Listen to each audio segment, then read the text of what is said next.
Nous vivons en plein milieu d'une ère où la bienveillance attire la misère.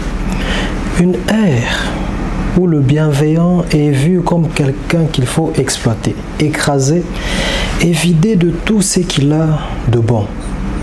On vit sous l'influence d'une culture qui veut que le mal soit applaudi, encouragé et forcé à tous ceux qui désirent s'élever en société. La preuve, même dans les médias, les personnes autour desquelles gravitent beaucoup de négativité sont les personnes les plus mises en vue. La négativité y est devenue un outil d'attraction et d'élévation. Et c'est la raison pour laquelle beaucoup de gens négatifs deviennent populaires et finissent par devenir des symboles et des modèles pour les masses.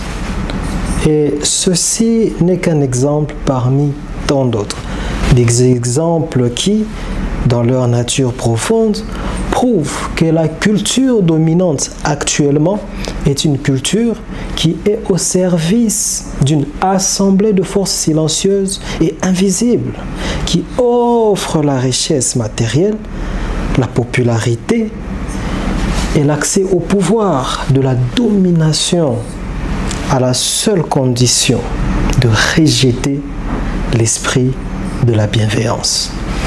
Voilà pourquoi, pour se hisser au sommet, beaucoup ont accepté de se souiller l'âme et de se perdre dans tout ce qui coupe le lien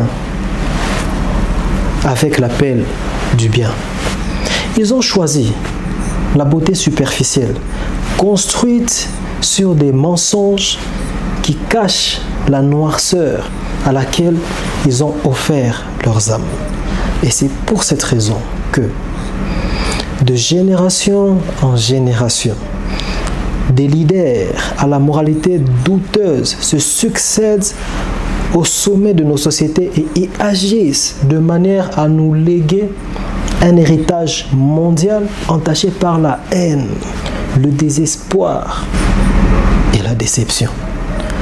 En effet, une personne qui a accepté la noirceur dans son cœur ne peut produire de lumière par la nature profonde de ses actes.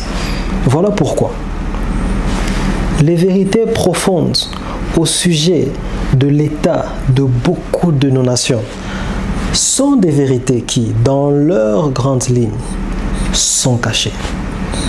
Cachées sous des piles d'histoires douloureuses pour les masses. Des histoires dont la trace douloureuse est utilisée pour manipuler ces masses, ainsi que pour justifier des mensonges qui cachent les vérités sur le fonctionnement réel de la bête invisible qui donne du pouvoir aux gens qui acceptent de travailler pour elle. Ce n'est pas pour rien qu'au sein de beaucoup de nations, les populations ont la profonde impression que les autorités ne sont pas forcément au service de leurs biens. Même quand le pouvoir et l'autorité sont transférés à des gens qui les ont séduits en leur promettant des belles choses et surtout encore en tenant des propos négatifs et parfois très injurieux envers les personnes qui les ont précédés. Bien sûr, quiconque a l'esprit extrêmement éclairé aura beaucoup plus de pitié pour ce monde qu'il ne ressentira de la colère contre lui, car en effet, nous sommes tous consommateurs de ce vin dans lequel nos leaders sont tombés et se sont fortement enivrés.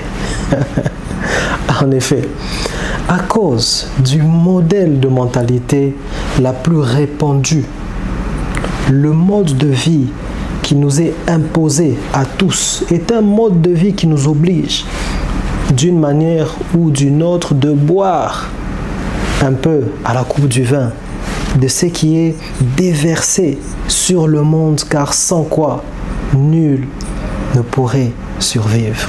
D'ailleurs, quiconque oserait se soulever contre cette coupe serait fortement brutalisé, car les gens de pouvoir ont une forte haine envers les gens capables de nuire à la bête qui nourrit leur pouvoir d'autorité. Et puis, disons-nous la vérité.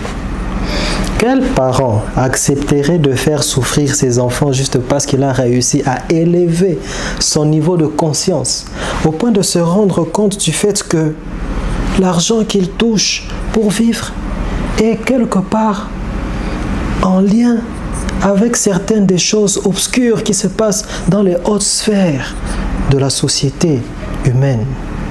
Ou encore, quelle institution religieuse peut se construire un bâtiment pour son fonctionnement sans utiliser les produits fournis par une économie qui est directement liée aux choses les plus malsaines qui se passent dans le silence le plus profond des hautes sphères de ce monde?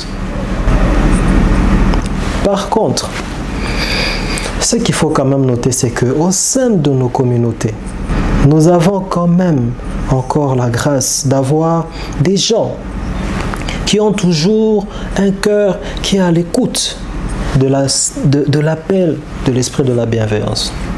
Et c'est parce que parmi ces gens, il y en a encore certains qui font de leur mieux pour répondre à cet appel, que le monde a en son sein encore un petit semblant de stabilité. Donc force à ces gens, ceux-là qui sont la preuve que le mal n'aurait pas le dessus sur nous si nous étions comme eux, des êtres qui vivent chaque journée de leur vie en faisant l'effort d'être le plus possible dans l'excellence comportementale. Ils sont la corde de feu qui nous lie encore à la lumière, qui guide les gens vers l'esprit de la bienveillance. Le seul esprit,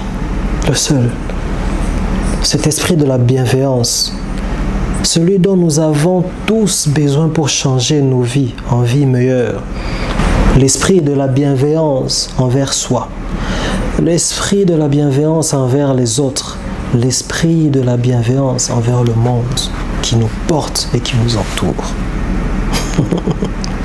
Force à vous.